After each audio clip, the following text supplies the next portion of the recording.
அனைவருக்கும் வணக்கம். Welcome to Sundaravettai YouTube channel. புனித புரட்டாசியில் ஒவ்வொரு பெருமாள் கஷேத்திரங்களா பார்த்துட்டு வரோம். அந்த வகையில் இன்று நாம் பார்க்க போவது அகோபிலம் ஸ்ரீ லட்சுமி நரசிம்ம பெருமாள் சன்னதி.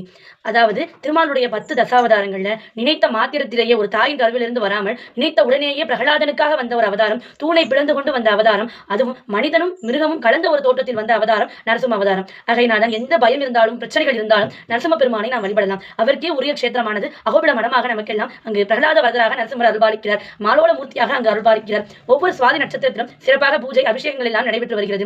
மேலும் நரசிம்ம ஜெயந்தியானது ஏப்ரல் மே மாதங்களில் வரக்கூடிய நரசிம்ம ஜெயந்தியானது வெகு விமர்சையாக கொண்டாடப்பட்டு வருகிறது.